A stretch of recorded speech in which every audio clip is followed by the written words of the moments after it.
Republicans retained key Senate seats Tuesday in critical states, setting up multiple roadblocks to Democrats' path to flip the Senate and dashing any hopes for a blue wave.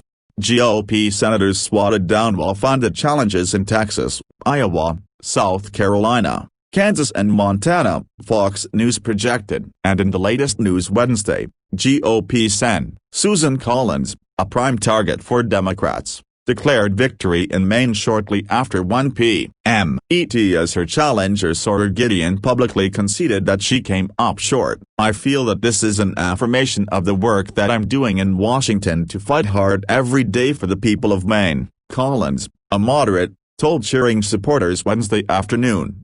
With each win on these battlegrounds, Senate Majority Leader Mitch McConnell, RK, is one step closer to holding the GOP majority, a feat that seemed somewhat impossible with all the money and organizing effort liberals had put into flipping the Senate and election forecasters projecting the opposite. Speaking to reporters shortly after 11 a.m. ET Wednesday, McConnell said it was too early to tell whether Republicans had held the majority, given the number of outstanding races, but he projected favorable outcomes for the GOP in Maine and North Carolina.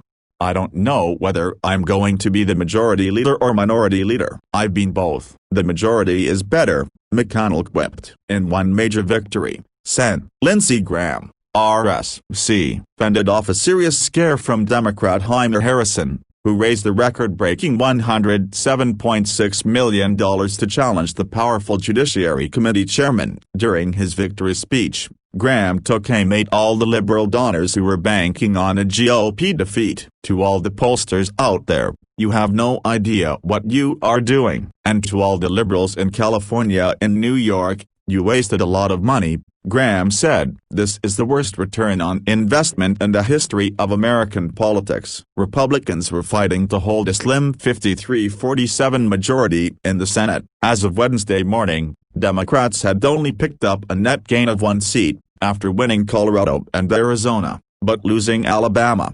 Competitive races have yet to be called in Alaska, North Carolina, Michigan and 2 seats in Georgia that may not be decided until after the new Congress is sworn in next year. At least one of the Georgia races was headed to a runoff in January between Sen. Kelly Loeffler, R. Georgia, and Democrat Raphael Warnock, pastor at Ebenezer Baptist Church, and Sen. David Perdue, R. Georgia, was beating Democrat Jon Ossoff with 94% of the vote counted. If Perdue secures more than 50% of the final vote, he'll avoid a runoff election in January and return to the Senate for another 6 years. Sen. Tom Tillis, RNC, had a slight edge over Cal Cunningham with 93% of the results in, but McConnell said it's too early to announce a win, despite Tillis' earlier statements of victory. Republicans could still pick up a seat in Michigan where incumbent Democratic Sen. Gary Peters is running neck-and-neck with GOP businessman John James as of 1 p.m. Wednesday, and GOP Sen. Dan Sullivan was comfortably ahead of Al Gross in Alaska, but with less than half the vote counted it was too early to declare a winner. Heading into election night, Republicans were on defense with 12 GOP senators in competitive races, compared to only 2 Democrats in jeopardy. McConnell had previously pegged the odds of retaining control at 50-50. On Wednesday he said Republicans still need to do better in the suburbs, with women and with college-educated voters, but overall he seemed to think Republicans beat the odds.